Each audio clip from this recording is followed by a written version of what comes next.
Well, here we go.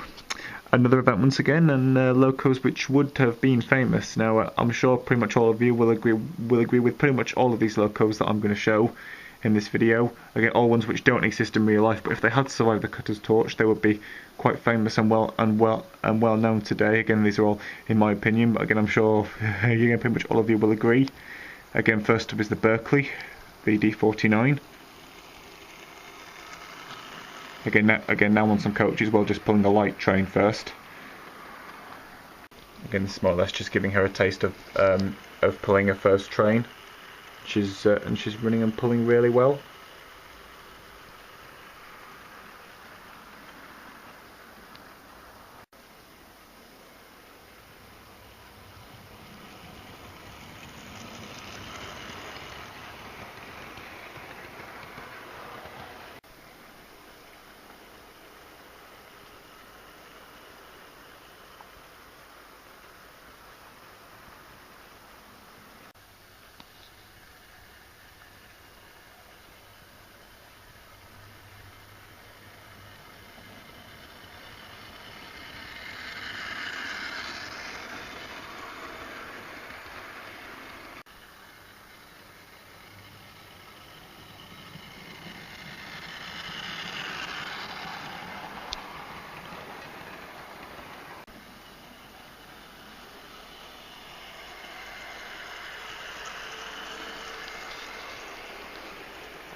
Of course, we're into early October now. Well, this video started production in early October and was uploaded late October.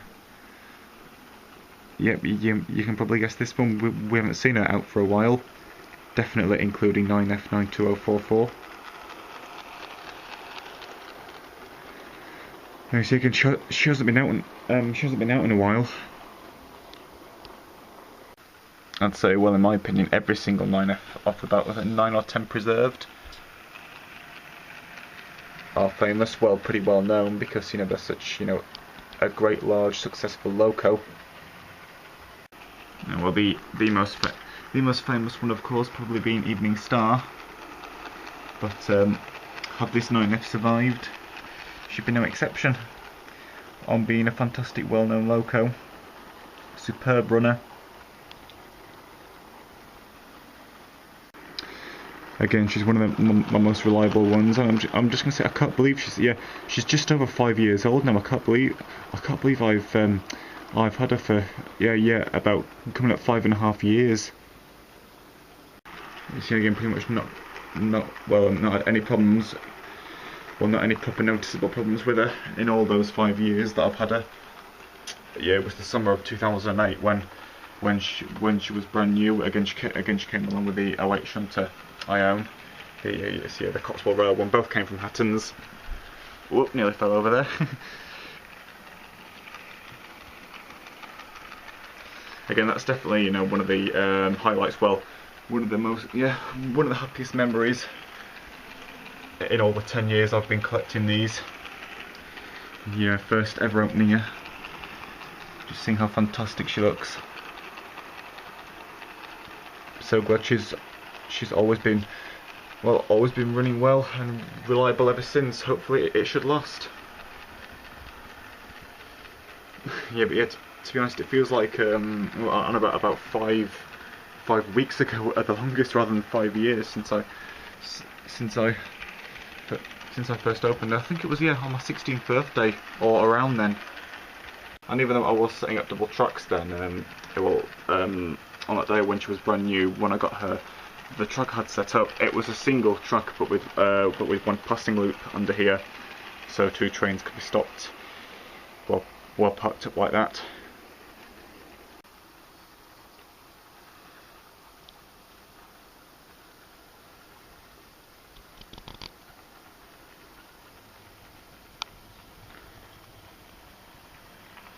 And again, this sort of like viewpoint is getting quite famous now, isn't it? Filmed just outside the room.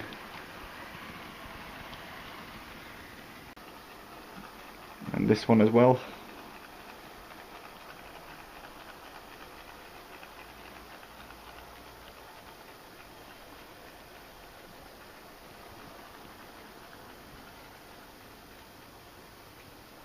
I've only just realised something.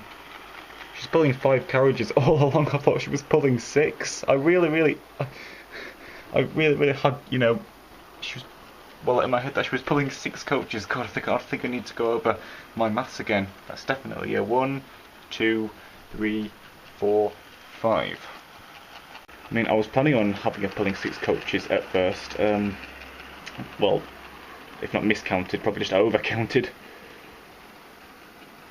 Now next, the 52XX class number 5274 was without a single doubt, going to be featured in this.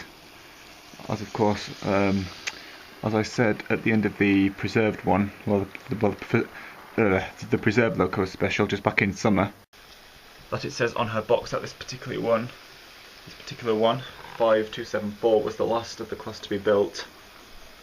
And I'm sure it says something like converted to a 72XX, so just, well, you know, for that just had a few modifications really. Extended core bunker and another single pony truck wheel, like at the front, just placed on the back, so she went from a 280 to a 282. But again, very clever design of tank engine. But yeah, which means if she had made it, she would be pretty famous and well known now. Well, you know, for being, you know, the last of her class to be built. Whenever she was built, was it 1920 something? I'm not too. Yeah, I think it was possibly the early 20s. Correct me if I'm wrong. But yeah, she's a fantastic engine again, despite her Great Western letter livery on the other side being out of alignment rather noticeably. She's a fantastic runner. Just got her on the light train first at the moment. I've recently given her a bit of lubrication.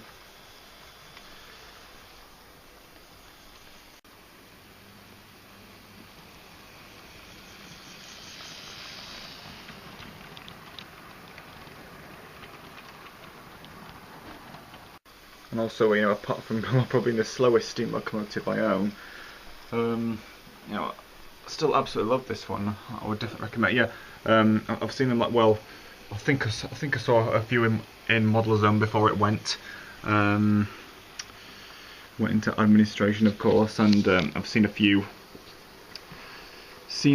in like cabinets in model shops around the area. Yeah, and one of the models, one of the, of course, 72XXs they've done, which is preserved, is number 7229, which is preserved, well, currently undergoing major restoration on the East Lancashire Railway, and not one of the three 72XXs have yet steamed in preservation. The 42s and 52s have, there's a few of those left and a few running, like on the Paignton and Dartmouth Railway. They're well known for running down on there. Down in Devon, they're perfectly at home. But yeah, not one of the 72XXs have yet steamed in preservation, which is a big shame. 7229 is currently in pretty much small bits in Bury Bolton Street Yard. I think so, something like that.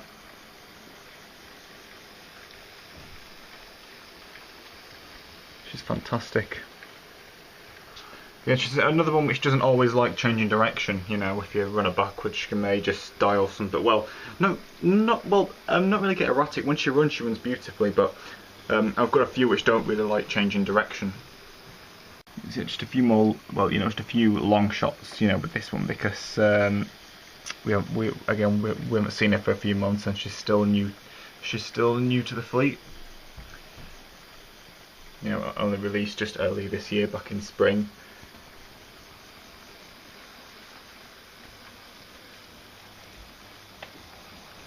So even if she does die on a, well, you know, again, all the track's clean, but even when I do change her direction and she does just suddenly die, which can happen. Again, it happens with a few other Locos of mine.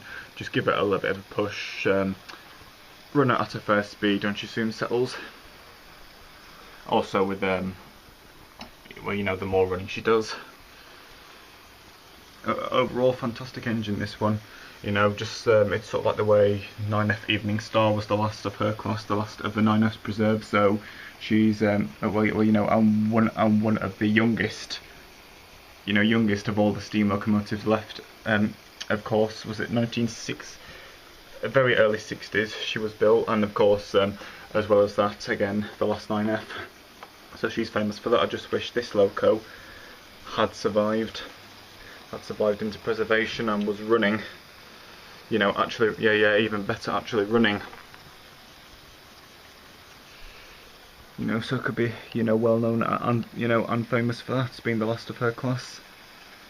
Also running in this livery as well.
Here she is now running on the other track with the other train. Now, apologies for if my voice sounds a bit rough and deeper than usual.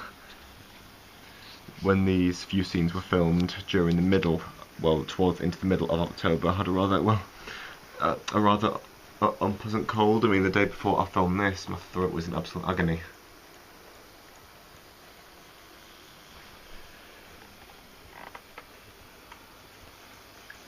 She seems to be running better on the outer track and coping better on the fourth radius curves. It's more or less getting to a point where I'm going to mostly just like the 9F, just have her running on the outer track on the fourth radius ones.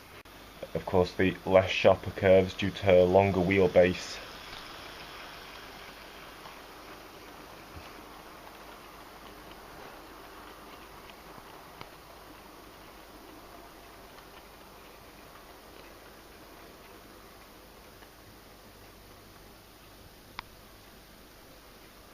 Also, sorry if it's a little bit darker as well. I mean, it's, yeah, when this was filmed, that, yeah, just gone 25 to 11. Sorry, but I don't normally have my light on at this time. It's rather darkish and gloomy and wet out there.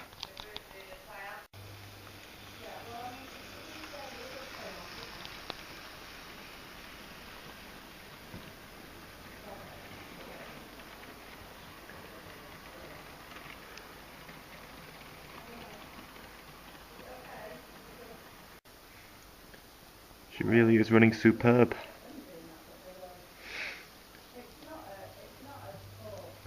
Just had to put the I had to put the camera on charge after filming this one scene, but the battery was getting low.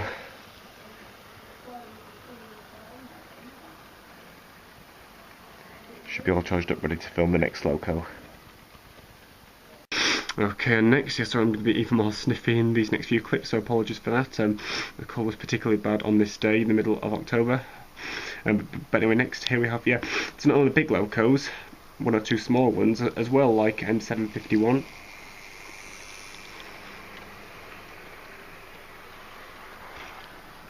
I'm featuring her because, again, of course, there's only two M7s left, one on site display at the NRM, and another one running, I think she's still running on the Swanage.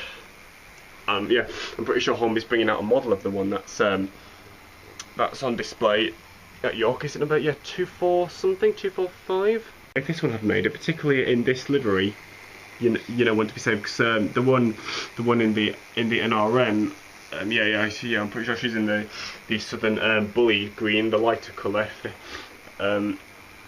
And the one on the Swanage has gone from BR black to Southern green. Black, sorry. Southern black. I kept forgetting that the Southern also had a black livery as well. But let's say, if this one had made it, either running or on stock display, well, running even better. Had number 51 made it, and being currently running in this livery, I'm sure she would definitely attract a fair few eyes. She's a superb runner. Oh, and again, this one of course is a super detail model, and well, in terms of super detail, I don't think it could get any more super. Definitely one of the most heavily, beautifully detailed Locos I owned.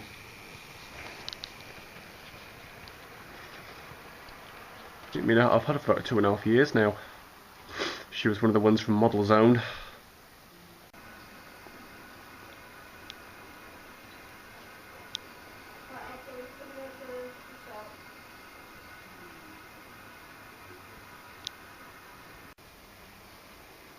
Again, I mean, if she was preserved, she'd probably mostly run, on railways in the south and also the southwest as well. Lines like the Bluebell, Kent and East Sussex, the Watercress, Swanage, of course. Again, just imagine one in this livery in the Southern Monster olive green and in Southern black, both double heading. And let's say railways in the southwest, maybe like the West Somerset, South Devon, Bodmin and Wainford, and a few others there.